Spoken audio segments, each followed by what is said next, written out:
자, 요새는 세상이 참 복잡합니다. 우크라이나 전쟁으로 온 세계가 시끄럽더니 그냥 전쟁이 끝난 것처럼 쏙 들어갔어. 왜? 이스라엘과 하마스가 지금 전쟁을 합니다. 그래서 참 이스라엘과 하마스의 전쟁은 끝이 없는 전쟁입니다. 그 이유가 있어요.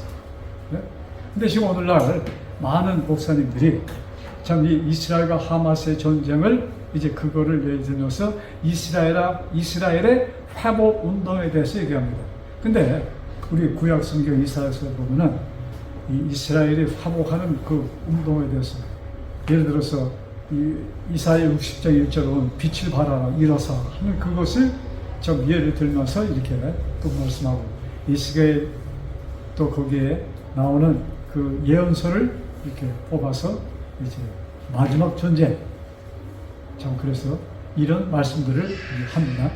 그러나 성경의 이스라엘의 회복은 진정한 이스라엘은 아브라함의 후손, 야곱의 후손이 이스라엘이 아니고 지금 그거는 예수님이 오시기 전까지의 이스라엘이에요. 근데 지금의 이스라엘은 뭐예요? 복음을 가진 백성을 얘기하는 것입니다. 그래서 이스라엘이라는 이름 자체가 승리자예요. 이스라엘. 야곱이 언제 이스라엘이라는 이름을 봤습니까? 하나님과 씨름해서 이긴 자다. 그래서 이제는 너의 이름을 이스라엘이라 하여라 해서 이스라엘이라. 그래서 우리가 이 세상에 사는 동안에 우리는 엄청난 이 전쟁 속에 있는 것입니다. 한쪽에 사단이 우리를 자기의 편으로 계속 붙들고 있다가 본인이 멸망할 때 같이 멸망을 받도록 하는 것이 마귀의 목적입니다. 마귀는 이미 자기의 판도는 끝났다는 것을 압니다. 이제 마귀가 하는 전쟁은 이제 하나님을 능가해서 싸워 이기겠다는 것은 아니에요. 그건 이미 포기했어. 끝난 걸 압니다. 그런데 마귀가 하는 전쟁은 무엇인가? 우리 한 사람 한 사람을 갖다가 뭐예요? 자기 편으로 완전히 끌어안고 같이 불구덩이에 들어가는, 쉽게 얘기하면 그것입니다. 자, 그래서 이 지금 이스라엘과 하마스, 그래서 이것을 많은 사람들은 선과 악의 전쟁이라고도 표현하는 사람도 있어요. 그러면 이스라엘 사람들은 어떻게 표현할까요? 우리는 선이고 악은 저쪽이라고 얘기합니다. 하마스라. 그럼 하마스에 있는 팔레스타인 사람도 어떻게 얘기합니까? 야, 우리 조용히 살던 땅 너희가 침략했어. 네? 그래서 우리는 알라의 이름으로 알라를 힘내고 우리는 잃어버린 땅을 회복하는 것이 우리의 특권이요, 우리의 책임이다. 그래서 그들은 또 거기에, 그러니까 하나님을 위한 전쟁이기 때문에 거기는 인간 차원에서요 잔혹하고 비열하고 이런 것이 없어요. 왜? 나는 누굴 위해 투쟁하기 때문에 하나님을 위한 투쟁이기 때문에. 자, 그러면 하나님께서 이런 전쟁을 원하셨을까? 어떻게 생각해요? 절대로 원하시지 않죠. 그러면 왜 이런 전쟁이 계속 꼬리를 물고 일어나는가? 여러분, 팔레스타인과 이스라엘의 전쟁은 지금의 전쟁이 아닙니다. 2차 대전 후에, 왜요? 이스라엘이 팔레스타인에 점령했달까? 네? 팔레스타인 사람들은 정말로 뭐라고 하지? 양을 키우는 그 사막 땅 그런 데서 돌짝밭에서 염소를 키우면서 살아가던 아주 비천한 사람들입니다. 그때 뭐예요? 세상의 권력자들, 세상의 돈이 미국을 중심으로 해서 말이에요. 거기 와서 그 땅을 사고 거기에 그냥 점령하고 이것은 우리 옛날 조상 아브라함 때부터 있었던 땅에다가 거기다가 말뚝을 박은 것입니다. 그러니 거기에 살던 농민들이 붕괴하지 않을 수가 없는 것이에요. 자, 그런데 그것이 벌써 몇 년 전입니까? 벌써 한 70, 80년 됐잖아요? 근데 지금 계속 참 요번에 특별히 상상을 초월한 이스라엘이 이미 그들의 생각을 초월하게 당했습니다. 1,500명이나 이렇게 많이 죽은 적이 없어요. 그러니까 이스라엘은 거기에 보복합니다. 자, 그 보복도 사람의 그 인위적인 차원에서 한다고 그들은 생각 안 해요. 왜? 이미 성경에 그들의 선지자 모세를 통해서 쓰여진 글이 있어. 여러분, 출애굽기 21장 23절 25절, 출애굽기 창세기 다음 책이죠, 두 번째. 자, 출애굽기 21장 23절, 자 24절 25절 봅시다. 제가 21장 24절 25절. 자, 여기 보세요. 눈은 눈으로, 이는 이로, 손은 손으로, 발은 발로, 데운 것은 데움으로, 상하게 할 것은 상하게 한 것은 상한 것으로, 때릴 것은 때림으로 갚을지니라. 야, 너희들이 당했으면은, 너희들이 싸우다가 이빨에 부러졌으면 상대방이 이빨을 부시고, 왜? 누가 뜨거운 물을 부어서 댔으면 너도 똑같이 해주고. 그러니까 받은 대로 보복하라는 것이 모세가 이스라엘 백성에게 가르쳐준 뭐 교훈이랄까. 자, 여러분들, 아니 어떻게 지도자가, 하나님의 계시를 받았던 지도자 모세가 그런 참 굉장히 차원 낮은 인간적인 차원에서 이런 얘기를 했을까? 굉장히 차원 낮은 얘기 아니에요? 복수를 하는데 이빨을 부러뜨려서 이빨로, 예? 뭡니까? 팔을 부러뜨려서 너도 똑같이 팔을 부러뜨리고 이렇게 하라는 얘기예요. 지금 우리가 이렇게 가르친다면 어때요? 아, 이건 아니다 하고 사람들이 깨달을 거 아니에요. 근데 이것을 모세가 성경에 기록되어 있다 이거예요. 이렇게 지금 모세가 그들에게 가르친 얘기입니다. 그래서 우리가 성경을 볼 때 그 당시 그 상황, 그 분위기를 우리가 좀 봐야 돼요. 지금 이스라엘 사람들은 참 지금은 그 사람들이 참 세계의 경제를 장악하고 과학을 장악하고 문화 모든 것을 그들이 세상을 쥐고 있습니다. 정말로 극소수의 민족이지만 세상을 손에 쥐고 있어요. 그런데 이들이 모세를 통하여 에집트에서 노예로 있다가 나왔을 때 그들은 뭐야? 근 400년이라는 세월, 그것을 노예로 살던 사람입니다. 그러니까 굉장히 미천한 아주 밑바닥의 사람들이었습니다. 그렇게 대대로 노예 생활을 하다 보니까 뭐예요? 항상 노예는 굶주립니까? 배고파요? 노예들이 배불리 먹습니까? 그렇지도 않아. 편한데 잠을 잡니까? 좋은 옷을 갖고 있어요? 그렇지가 않아요. 그러니까는 눈에 보이는 것은 자기 거야. 아시겠어요? 지금 대한민국에 이 뭡니까? 거기는 치안이 좋고 막 이렇게 얘기를 합니다. 근데 사실 제가 그런 뭡니까? 유튜브에 그걸 보면서 한국 사람들이 그렇게 참 의로운 사람이라 그렇게 깨끗한 것이 아니고 가나마나 뭐해서 어디다 다 이 촬영 카메라로 촬영이 되고 있어. 그러나 한국은 치안이 그런 대로 경찰 이런 것이 발달되어 있으니까 촬영이 찍히면은 잡혀. 그러니까 훔쳐가지를 않은 거야. 저 그런 면도 있습니다. 네? 브라질 같은 데는 뭐 그렇게 그거 누가 핸드폰 부쉈다고 해서 경찰이 악착같이 쫓아가서 잡고 이런 게 없잖아요. 네? 그러니까 자, 이 사람들의 민도가 엄청나게 낮은 상태에서, 근데 여러분, 지금 여러분들의 아들이 학교 갔다가 친구하고 싸워서, 그 친구가 뭐해? 주먹을 쳐 돌을 짚고 쳐갖고서 이빨이 앞니가 2개 빠졌다고 생각합시다. 그러면 여러분, 가서 그냥 이빨 2개만 뽑으면 시원하겠어요? 어떻게 하기 시원해? 그냥 앞니 그냥 2개가 아니고 서너 개는 때려 부셔야 여러분들이 시원할 것입니다. 지금 많이 그래도 이 뭡니까 배운 것이 좀 많다는 우리도 어떤 손해를 보면은 그 이상을 해야 속이 시원해. 근데 그 당시 민도와 낮은 사람들이 자기가 이빨에 하나 부러지면 하나만 부러뜨리려고 하겠어요? 그러니까는 모세는 그 사람들의 그 수준을 아는 것입니다. 그 수준에 맞춰서 이런 법이랄까, 이런 것을 가르쳐 준 것이에요. 야, 너 이빨 하나 부러졌으면 그걸로 족하지 더 이상은 하지 마. 아시겠어요?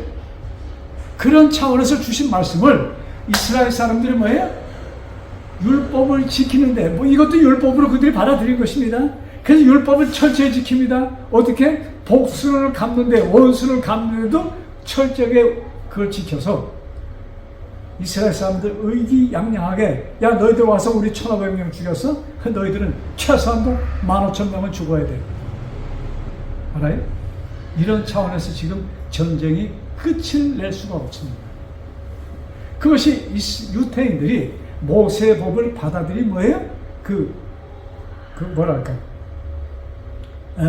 참 그런 상황에서 그것을 바탕으로 이 율법을 그들이 지키는 것입니다. 어떤 면으로는 그들은 뭐예요? 모세의 가르침을 그대로 따라하는 것입니다. 복수하는 것이야. 그리고 또한 그들은 무슨 생각이 있어요? 우리들은 뭐다? 선민이다. 하나님의 백성이다. 이런 것이 그들 피 속에 깔려 있어. 너희들이 어떻게 이방 나이들, 개보다도 못한 너희들이 어떻게 감히 하나님의 백성을 쳐? 이런 것이 그들은, 지금은 그들이 말을 하지 않지만 그들 사회 속에서는 그것이 살아있는 것입니다. 그래서 지금 이스라엘과 하마스의 전쟁은 끝을 낼 수가 없어요. 자, 많은 유태인들이 그 당시, 예수님 당시에 많은 이스라엘 유태인들이 복음을 받아들였습니다. 사실 예수님의 제자, 12제자가 뭐예요? 다 유태인이에요. 사도 바울도 유태인입니다.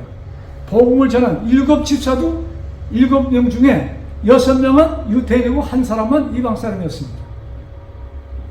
자, 그래서 기독교 시작, 복음의 시작 그 자체가 누굴 통해서예요? 유태인을 통해서 된 것입니다.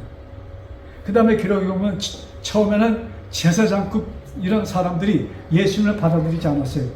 그런데 예수님이 부활하시고 그들의 제자들이 뭐예요? 기적을 베푸는 그것을 볼 때, 와, 여기에 분명히 뭐예요? 하나님의 손이 같이 있구나 하는 것을 그들은 깨닫고, 꽤 많은 제사장들이, 또 꽤 많은 바리새인들이 복음을 받아들이고 그 하나님 편에 가입하는 것입니다. 자, 그래서 그때도 뭐예요? 사람들이 복음이 막 전해지니까 이스라엘 사람들이 가서 뭐예요? 유태인들이 개종한 유태인들. 자, 지금 누구들이, 자, 그들은 예수님을 받아들이고 개종했습니다.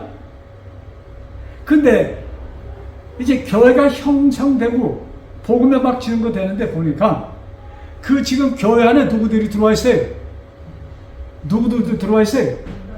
네?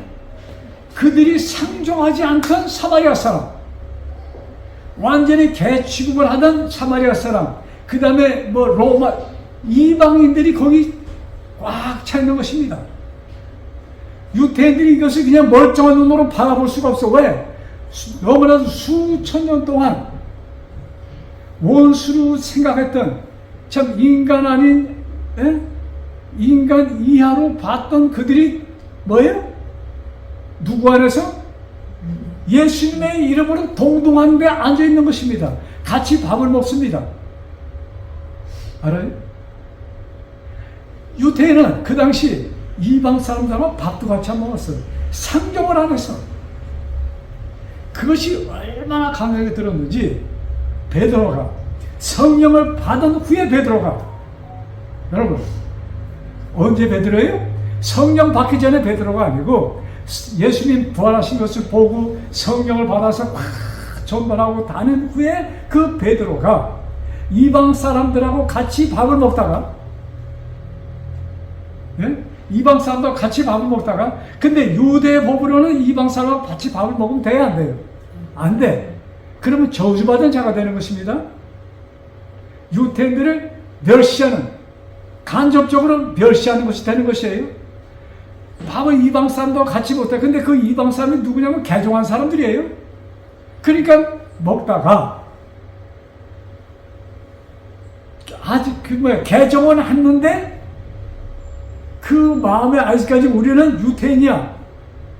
이것을 지켜야 되는 그런 뭐랄까 오르토독스 이런 유태인들이 딱 오니까 베드로가 어떻게 한지 아세요?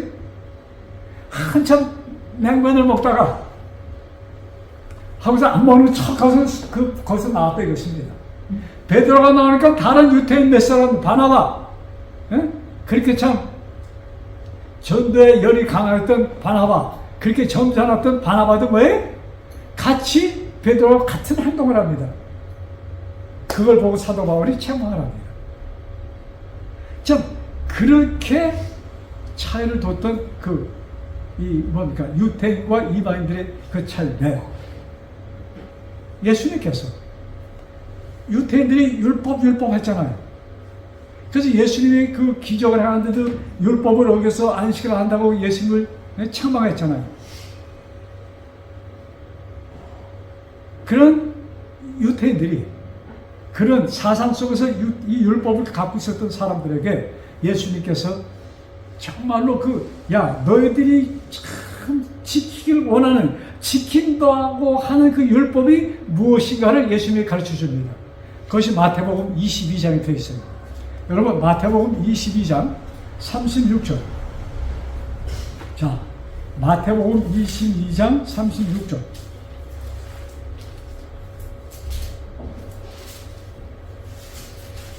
(36절부터) (40절에) 넘어서 자, 마태복음 찾아서 22장 36절부터 제가 35절 읽을게요. 그 중에 한 율법사가 예수를 시험하여 묻되 자, 율법사가 예수한테 질문합니다. 선생이요, 율법 중에 어느 계명이 크니까? 이스라엘 사람들이 율법 하잖아요. 그 율법 할 때 뭡니까? 십계명을 얘기하는 거예요. 율법 하니까 그 율법사가 예수님을 참 몰라서 물은 것이 아니고, 자, 이 예수라는 자는 이 율법을 어떻게 깨달았나 시험한 것입니다. 그래서 예수님한테 묻는 거예요. 어느 계명이 크니까? 그때 예수님께서 37절 보세요. 예수께서 가라사대 내 마음을 다하고 목숨을 다하고 뜻을 다하여 주 너의 하나님을 사랑하라. 왜? 몸과 마음과 뜻을 정성을 다하여 누굴 사랑하라? 하나님을 사랑하라. 이것이 첫째고, 그 다음에 둘째는, 자 39절, 둘째는 그와 같으니 내 이웃을 내 몸과 같이 사랑하라. 그러니까 하나님을 사랑하는 것처럼 뜻과 내 정성을 다해서 하나님을 사랑하는 것처럼 누구도 사랑하라? 이웃을 사랑하라. 그러면서 이 두 계명, 하나님을 사랑하고 또 누구의? 네 이웃을 내 몸처럼 사랑하는 것이 율법의 가르침이다 하고 예수님께서 말씀합니다. 그래서 40절에 이 두 계명, 그러니까 하나님을 사랑하고 이웃을 사랑하는 이 두 계명이 40절 보세요. 뭐라고 써 있어요? 온 율법과 선지자의 강령, 선지자의 가르침이다.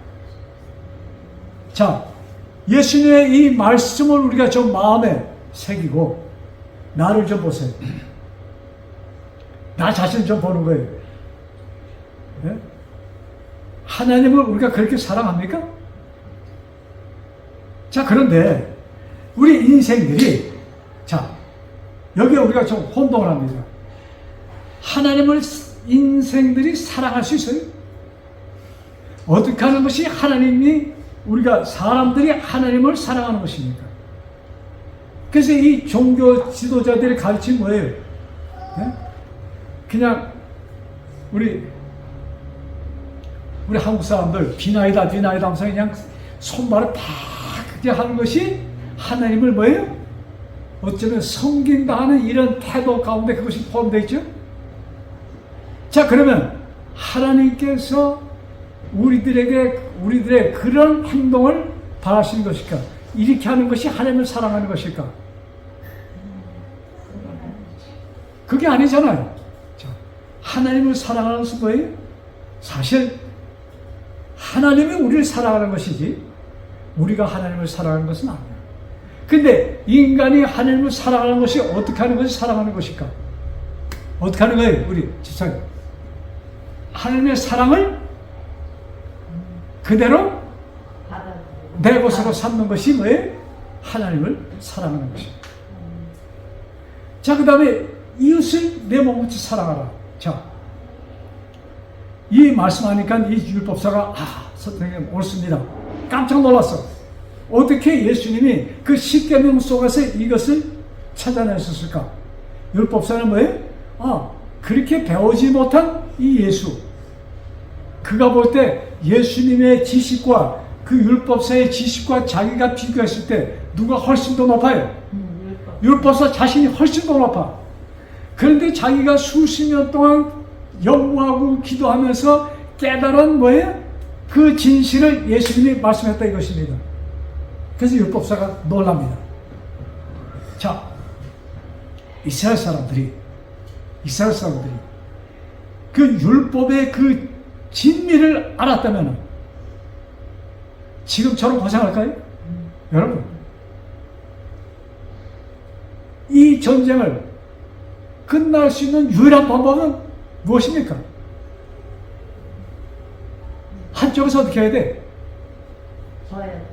항복한다는 것보다도 끌어안아야 되는 것입니다. 끌어안을 때 손해가 났어, 죽었어. 그러나 뭐예요? 과감하게 끌어안으면 이 전쟁은 끝납니다. 근데 양쪽이다. 한쪽은 알라, 한쪽은 하나님. 그러면서 뭐예요? 끝까지. 이 알라, 이 지금 마음의 두 말이죠. 무슨 이 경전을 갖고 있냐면 구약 성경 이 출애굽을 그대의 경전으로 갖고 있습니다. 아시겠어요? 그러니까 이는 이로, 눈은 눈으로 갚은 것입니다. 그렇게 가다 보니까 그냥 주먹으로 싸웠던 것이 나중에 뭐가 가요? 나중에는 원자탄을 서로 던져갖고 둘 다 완전히 없어지는 상황까지 이룰 수가 있는 전쟁들을 그들은 하고 있는 것입니다. 자, 그런데 지금 현재 우리 지금 믿는 사람들이 지금 우리가 살고 있는 이 세상, 이 삶이 우리의 전부인 양 우리는 살고 있습니다. 그게 우리 정말 로마서 8장 13절에 보면은 안 찾아도 됩니다. 육신대로 살면 어떻게 될 것이고 반드시 죽을 것이로 돼. 육신대로 사는 게 뭐예요? 내 생각, 세상 내가 배운 것, 세상에 보여주는 사실 유태인들도 율법을 어떻게 받아들인 거예요? 영적으로 받아들인 것이 아니고 육으로 받아들였습니다. 지금 예수님은 계명을 영적으로 풀이하셨습니다. 그래서 그 계명의 진리를 얘기하는 것이에요. 여러분, 갑자기 이런 생각이 들더라고요. 십계명이 있기 전에 우리 집사님, 십계명이 있기 전에 그거와 비슷한 법이 있었습니까? 성경에 보면 있는 걸로 같아요. 성경에 보면 말로 전해진 그거는 또 확실하게 거의 비슷한 법이 있었어. 자, 여러분, 이스라엘 나라가 형성되기 전에 야곱이 그의 아들들과 애굽으로 가기 전에 애굽에 가서 430년 후에 나와서 이 시내 산에서 율법을 받는 겁니다. 그러니까 그것만 해도 몇 년 전이에요? 430년 전. 애굽이 어떤 나라였어요? 강대국이었습니까? 근데 아브라함 당시에 이미 애굽은 강대국이었어. 이 인류의 첫 번째 뭡니까? 하나의 제국, 이 문화 강대국, 유일한 강대국이 에집트였습니다. 자, 그러면 한 나라에 황제가 있고 이런 모든 것이 참 그들의 보면은 시시한 나라가 아니었잖아요. 세상을 그 당시 그 모든 주변을 완전히 장악한 에집트에 그들의 법이 있었을까요? 법이 없이 강한 나라가 될 수 있어요? 국민들을 통제해야 돼. 자, 그러면 우리가 상상해 봅시다. 여러분들이 애굽의 왕이라면은 법 가운데 뭘 만들까? 그들은 태양신을 섬겼습니다. 자, 그런데 국민들이 태양신에 대해서 막말할 수 있어요? 그것 말고 이제는 우리는 태양은 너무 이게 아무것도 아니야. 우리는 뭐예요? 달신을 만들어. 그리고 자, 그 다음에 옛 제국들이 뭐예요? 하나님 우리가 대한민국 이북에 김일성이 태양신의 아들인지 뭔지 그거 하나님이야. 알겠어요? 자, 그러면 김일성이 말이죠. 이북에 율법 10계명이 있더라고. 그러니까 김일성 말고 누구한테 뭐 하면 안 되고 똑같이 그걸 만들었어. 근데 그 고대 10계명 하나님께서 모세를 통해 주기 전에 이미 그와 흡수한 법이 애굽에 존재했다 이것입니다. 아시겠어요? 첫 번째 계명이 무엇입니까? 율법. 나의 다른 신을 섬기지 말라. 우상을 만들지 말라. 이름을 많은 그때 일컫지 말라. 그와 흡수한 법이 에집트에 있었을까요? 분명히 있었을 것입니다. 자, 그럼 네 번째 빼놓고 부모를 공경하고 그 다음에 뭐예요? 살인하지 말고 도둑질하지 말고 간음하지 말고 그 다음에 거짓 증거하지 말고 이것이 그날의 법에 있었을까요? 있었지요. 그래서 저는 그 10경 가운데 어쩌면 네 번째 계명이 있을 수가 없어. 왜? 창조주 하나님 그날 그래서 창조를 한 날을 거룩하게 지키라. 이 날은 내가 창조한 날이다. 그 넷째 계명 안식을 기억하여 거룩히 그것은 없었을 것입니다. 또 어쩌면 10번째 계명 탐심을 갖지 말라. 이것도 없었을지 몰라. 그러나 8가지는 그 나라도 갖고 있었다 이것입니다. 네? 자, 그런데 지금 현재 우리들의 생각이 예수님께서 하신 말씀 가운데 너희는 먼저 그의 나라와 그의 의를 구하라 이렇게 기록되어 있어요. 예수님의 의. 여러분 그 의 할 때 많은 사람들은 예수님의 그 착한 행실, 착한 일 그렇게 그냥 쉽게 생각합니다. 그러나 그리스도의 의는 무엇이냐? 무엇이 이루어졌는가? 부활로 이루어진 것이에요. 예수님께서 사람으로 오셔서 사람을 위해 죽으시고 그 죽으신 예수를 뭐예요? 하나님이 부활시키셨습니다. 그것은 무엇인가? 나를 따르라 하신 그 예수님의 말씀 누구든지 그를 따르면 예수님과 같이 어떻게 될 것이다? 부활이 있다는 것을 가르쳐주는 것이에요. 여러분 우리들에게 그리스도인들에게 부활이 없다면 자 우리 고린도전서 봅시다. 고린도전서 15장 고린도전서 15장 자 고린도전서 15장 3절 4절 제가 제 성경을 읽을게요. 고린도전서는 몇 페이지죠? 신약성경 281페이지 신약성경. 자 고린도전서 15장 3절 4절인데 제가 3절 읽을게요. 나는 먼저 내가 전에 받은 것을 여러분에게 내가 사도 바울이 고린도 교회 편지하는 것은 내가 받은 것을 너희에게 전한다 이 말씀이에요. 그것은 그리스도께서 성경에 기록된 대로 우리의 죄를 위해 죽으시고 예수님께서 뭐예요? 우리들의 죄를 위해서 죽으시고 그 다음에 4절에는 무덤에 묻히셨다는 것과 또 예언자들이 말한 대로 사흘 만에 무덤에서 다시 살아나셨다는 사실입니다. 자, 예언자들이 이미 예언해서 예수님이 뭐에 부활하실 것을 그와 같이 예언대로 뭐에 예수님은 죽으시고 부활하셨다 이것입니다. 내가 가르친 이 사도 바울의 가르침이 뭐예요? 죽으심과 부활을 가르쳤다는 얘기입니다. 자, 그런데 예수님의 부활에 대해서 참 사람들이 지금 이러한 기적이 일어난다면 어떻게 될까요? 지금 무슨 얘기들이 있냐면 실제적으로 죽었다가 깨어나는 사람들이 있어요. 네? 그게 뭐냐? 병원에서 뭐 썩었다가 깨어나는 것이 아니고 딱 죽었다가 딱 재보니까 전기가 스톱이 됐어. 무엇으로 사람이 죽었다고 얘기합니까? 우리 몸에 전기가 흐르잖아요. 예? 이 전기가 흘러서 뭡니까? 우대에 가면은 뭡니까? 아주 그 위독한 환자들 죽기 돌아가시기 전에 그 가보면은 뭐 코드 껴 있잖아요. 그 뭐가 흘러요?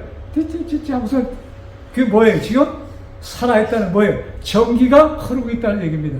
근데 언젠가 삑 하면서 딱 스톱돼, 아, 돌아가셨구나 합니다. 그러고 와서 뭐예요? 이게 대고 있던 거 다 뗍니다. 그래서 다 뗐는데 죽어서 이제 플라스틱 사포에 집어넣어서 냉동실에 갔어. 갔다가 뭐예요? 하루 지나서 얼었잖아요, 이제. 썩지 않게 냉동실에 있다. 그래서 꺼내서 재확인하라고 자크를 딱 열어보니까 가마뚜껑이 이렇게 벌떡 더 있어. 그렇게 살아난 사람들이 있다 이것입니다. 그러니까 이것을 사람들은 죽었다가 깨어났다. 그것 이렇게 얘기하는데 여러분 성경의 부활은 그것이 아니에요. 완전히 썩었다가 그래서 나사로를 부활시키잖아요 예수님이. 그 전에 야이로의 딸이 죽었던 것을 예수님이 살립니다. 근데 그것은 아직까지 어디에 안 갔어요? 무덤에 가지 않았어. 그러고 살려놓으니까 이게 뭐 바로 거기서 본 사람 외에는 이게 잘 믿질 않아. 베드로도 도로가라는 여자가 굉장히 참 이렇게 그 당시 오늘날로 하면 여집사님이죠. 굉장히 봉사를 많이 하고 그냥 그 당시에는 과부가 굉장히 많았어요. 전쟁 뭐 이런 거에서 그냥 남자들이 일찍 3, 40대 죽는 남자들이 많았거든요. 그러니까 젊은 과부들도 뭐 나이 든 과부도 많았는데 그들을 위해서 계속 옷도 만들어주고 먹을 것도 나눠주던 도로가라는 분이 돌아가셨어. 그러니까는 그냥 사람 주변에 그 부인들이 모여서 그냥 너무 그냥 엄청나게 우는 것이에요. 그때 베드로가 나타났거든요. 그러니까 베드로 붙들고 이 도로가 죽었습니다. 얼마나 귀한 일을 하고 막 하니까 베드로가 가슴이 너무나 아파. 그 우는 걸 보니까 그래서 순간 뭐예요? 하나님께 베드로가 기도를 합니다. 그 죽었던 도로가가 살아나 예수님만 죽었던 자를 깨우는 게 아니고 베드로가 그랬어. 근데 무덤에 완전히 들어가기 전이야. 그 사람들이 뭐예요? 잘 믿질 않아. 그거 죽지 않아서 몰라서 그래. 이 얘기입니다. 근데 그래서 예수님께서 부활이 있다. 이제 내가 부활할 것이라는 것을 말씀했잖아요. 근데 사람들이 믿질 않아. 그래서 예수님이 돌아가시기 바로 얼마 전에 뭐예요? 완전히 죽어서 무덤에 들어가 있던 나사로를 며칠 만에? 3일 만에 부활시킵니다. 그래서 나사로가 부활하니까 동네 나사로가 예수라는 사람이 가서 뭐예요? 무덤에 있었던 3일 만에 무덤에 들어가서 3일 만에 가서 뭐예요? 똥똥 묶였던 그 나사로를 살렸다 이거야. 근데 한두 사람이 본 게 아니잖아요. 그 소문이 퍼지니까 대제사장이 무슨 결의를 하냐면 대제사장 제사장들이 많았거든요. 거기서 뭐냐? 나사로도 죽여라. 그 전까지 누굴 죽이기로 했는데? 예수를 죽이기로 했는데 이제 누구도 죽여라? 나사로를 죽여라. 왜? 그가 죽었다가 살아난 증거물이잖아요. 그래서 나사로를 살리신 이유가 뭐예요? 나도 내가 얘기한 대로 어떻게 할 것이다? 살아날 것이다. 그래서 성경은 특별히 신약 성경에 뭐예요? 예수님께서 강조하신 말씀이 부활의 하나님. 네? 자, 아무리 믿는 것이 좋고 우리 그리스도인에게 부활이 없다면 어떨까요? 부활이 없는데도 믿을만 해요? 의미가 없고. 우리 신성모님, 부활이 없는데도 믿을만 해요?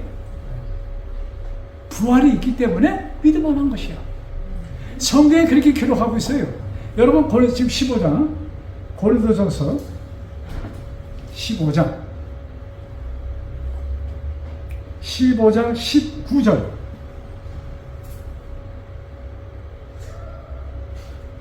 자, 여기 지금 사도 바울이 고린도교회 편지하면서 15장 19절. 만일 그리스도인이 된다는 것이 지금 이 세상에서만 가치가 있는 것이라면, 그 다음에 뭐라고 써있어요? 우리는 그 피조물 중에서 가장 어떤 사람이다? 불쌍한 사람, 비천한 사람이야. 왜? 여러분, 이 땅에서 지금 이 세상 여기에서 우리가, 자, 우리는 사바로 토요일날 예배 드리러 옵니다. 자, 많은 사람들이 일요일날 예배 드립니다.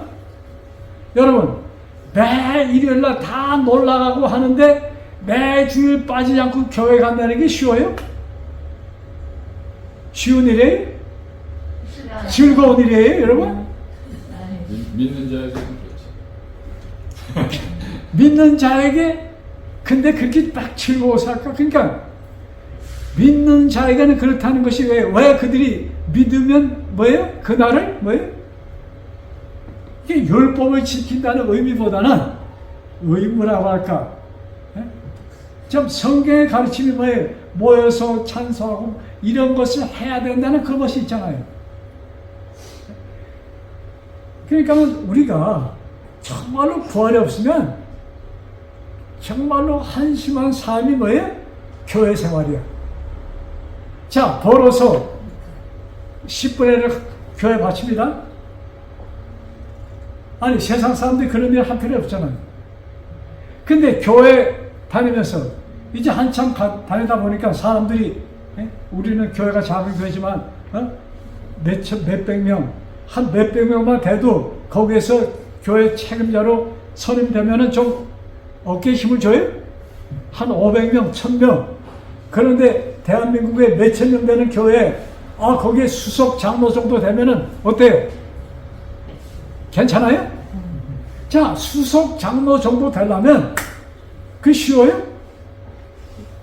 자기가 가고 싶을 때 교회 가고, 생각나면 헌금하고, 생각 안 나면 헌금 안 하면 그런 교회에서 장로가 될 수 있어요?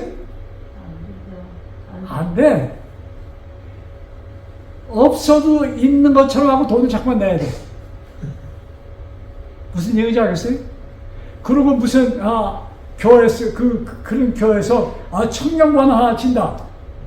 뭐 할 때 우리가 어디에 그 선교사를 보낸다 할 때 항상 돈이 필요하잖아요. 그거 할 때마다 특별히 건축 한 1000명 모이던 교회가 점점 부흥돼. 그래서 1부, 2부, 3부, 4부, 5부까지 예배드려. 더 이상 안 돼. 그럼 뭐 할까요? 이 지원을 재직회를 모여서 교회를 크게 합시다. 자, 그런데 1000명 모이던 교회가 2000명 모이는 교회를 만들까요? 1000명 모이던 교회가 다시 치면 몇 명이 들어갈 때 만들까요? 최소한도 5000명에서 10,000명이 들어가는 교회를 만들라고 하겠죠? 자, 그러면 돈이 많이 필요해. 그러면 교회가 건축 헌금하면서 그때 어떻게 해야 돼?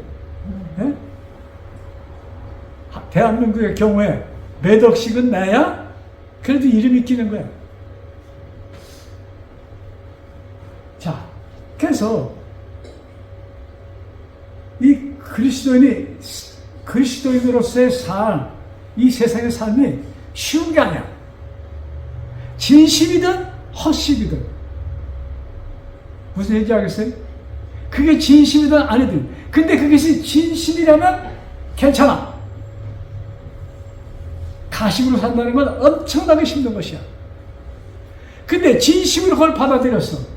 그런데 뭐가 없다면, 내세, 영생, 부활이 없다면 가치가 있는 거예요? 너무나 비참한 삶이라 이것이. 네? 그래서 골도 교회 편지하면서 이 골도서 15장 여러분 집에 가서 좀 읽으세요. 거긴 부활에 대한 확실한 것을 이 성경은 기록하고 있습니다. 네? 자, 한 줄 더 볼게요.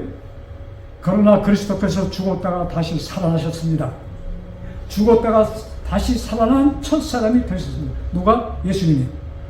죽음이 한 사람으로 말미암아 세상에 들어왔듯이 아담을 통해서 사망이 세상에 들어온 것처럼 이제 죽은 자의 부활이 뭐예요? 다른 한 사람, 즉 누구예요? 예수 그리스도를 통해서 이제 들어왔습니다. 이것을 얘기하는 것입니다. 자, 우리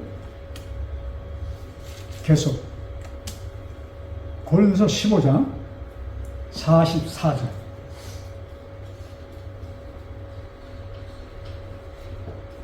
자, 우리가 부활을 하면은 어떤 몸을 가질까? 자, 부활한다면도 우리가 지금 이 몸을 가질까요? 네? 자, 성경 거기에 대한 답이 있습니다. 15장 44절. 자, 지금은 제 성경 있습니다. 현대어입니다. 지금은 죽음을 앞에 둔 인간의 몸이지만 다시 살아난 뒤에는 영적인 몸이 될 것입니다. 자, 영적인 몸이라는 것이 무엇인가? 자, 여러분, 하나님과 같은 몸.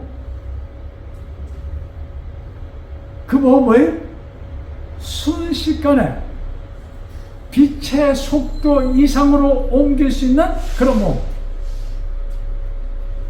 여러분, 우리가 가진 이 몸은 빛의 속도에는 견디지 못해. 아시겠어요? 빛보다 훨씬 못한 속도에도 견디지 못해. 근데 부활한 후에 우리의 몸은 뭐예요? 지금의 몸이 아니야. 그것을 얘기합니다. 자, 자연적인 인간의 몸이 있는 것처럼 초자연적인 영적인 몸도 있기 때문입니다. 우린 초자연적이라는 것이 무엇이에요? 하나님과 같은 몸을 소유할 자들이 될 것이다 이 것입니다. 자, 처음에 자, 이 46절 제가 볼까요? 45절. 성경에 기록된 대로 첫사람 아담은 인간의 몸을 받아 낳지만 마지막 아담인 예수 그리스도는 생명을 주는 영적인 분이십니다. 처음에는 우리도 인간의 몸을 가지고 있지만 후에는 뭐 언제요? 부활 후에는 하나님께서 영적인 하늘의 몸을 우리에게 주신다. 즉 하늘의 몸은 누구의 몸이에요? 하나님과 같은 존재의 몸을 우리에게 주신다 이것입니다. 자, 48절. 인간은 모두 아담과 같이 흙으로 지어진 몸을 지니고 있습니다. 그러나 그리스도의 소유가 된 사람은 모두 그리스도와 같은 몸, 곧 하늘에서 주어진 몸을 지니게 될 것입니다. 아멘. 여러분, 우리가 부활의 아침에, 그러나 우리 부활의 아침에 서로 보고 알아야 돼요? 알아야 돼요. 누구는 알아봐요? 이제 하나님의 그 존재, 그런 정말로 하나님의 형상, 오리지널 형상을 지니고 태어나는 사람들이 뭐예요? 우리는 영의 눈으로 하나님을 볼 것이고 하나님과 대화하고 뭐예요? 그 몸으로 우리는 뭐예요? 예수님과 같이 하늘 도성에 이를 것이라 이것입니다. 이것이 성경이 우리에게 약속한 부활입니다. 그래서 여러분, 이 부활의 아침이 없다는 것은, 없다면 아무 가치가 없는 것이에요. 근데 참 여러분 이상하게 이스라엘 유대교 그 2000년 전에 제사장들, 그러니까 레위지파죠. 제사장들은 누가 될 수 있냐면 레위 지파만 될 수 있었던 것입니다. 근데 이 레위 지파 사람들이 사두개파 해갖고 그들은 부활을 믿지 않았어. 아시겠어요? 그래서 이스라엘에 두 파가 있었는데 바리새파 또 사두개파인데 사두개파는 뭐예요? 제사장들이 사두개파입니다. 그러니까 쉽게 얘기하면 레위 후손입니다. 레위. 예? 그래서 그 후손들은 부활이라는 것을 거부했던 사람들이에요. 근데 그들이 뭐예요? 완전히 그 당시에 정치권 최고의 지도자들이 부활을 믿지 않았던 사람들이 이스라엘의 그 당시 2000년 전 이스라엘의 최고의 지도자들이었습니다. 여러분, 그러니 얼마나 강팍한 이 유대교가 되었습니까? 성경의 최고의 지도자들이 그건 믿지 않아. 부활이라는 것이 없어. 그러니까 부활이 없다면 여러분, 영생 내 후에 죽음 후에 그것은 완전히 없어진다. 이것이 끝이라고 생각하면은 여러분 어떻게 살아야 돼? 네? 뭐 우리 한국말 있잖아요. 굵게 뭐? 짧게. 굵고 짧게라는 얘기 있잖아요. 그냥 그냥 마음껏 즐기고 살아야 돼. 그런 생각 안 되겠어요? 근데 사람들에게 뭐예요? 암암에게 모든 사람들에게 내세가 있다는 것이 번져졌어요. 그래서 사람들이 뭐예요? 그나마 그런 대로 이렇게 좀 무섭지 않게 살고 있는 것입니다. 내 후가 없다면 하나님을 믿지 않는 사람들이 할지라도 그들이 어떻게 살까요?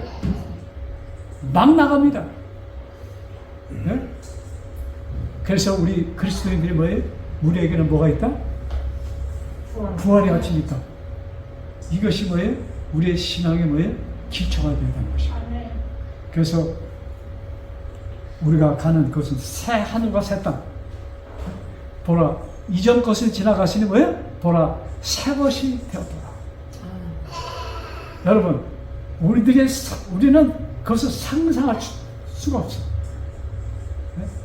그런 천국을 하나님께서 우리들 위하여 준비해 놓으시고 기다리고 계십니다. 그래서 우리의 삶 속에 우리가 이 신앙생활을 육적인 차원에서 완전히 벗어나야 됩니다. 영적인 차원에서 우리들이 뭐예요? 하나님의 자녀가 된다. 자녀가 된다는 나는 하나님의 자녀가 되었다. 이런 생각 속에 네? 그것이 나의 인생의 나의 신앙의 기초가 되어서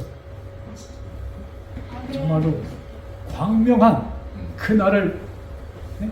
미리 땡겨 보면서 참 신나게 사는 우리 모든 분들 되시기를 간절히 바라면서 오늘의 말씀을 마칩니다. 기도하겠습니다. 하늘에 계신 아버지, 참 저희들에게 부활을 보여주시고 그것을 우리들에게 알려주셨사오니 감사합니다. 부활이 없는 세상은, 부활이 없는 삶은 상상조차 할 수 없는 너무나도 슬픈 삶이 될 것입니다. 우리들에게 이 부활의 소망을 주신 것 감사합니다. 이 복음이 우리 마음속에, 우리 생각 속에, 우리 피부 속에, 우리 피 속에 살아 움직이게 하여 주옵소서. 이 모든 말씀 우리를 구원하여 주신, 우리들에게 부활을 약속하시고 생명을 주신 주 예수 그리스도 받들어 간절히 기도드렸사옵나이다. 아멘.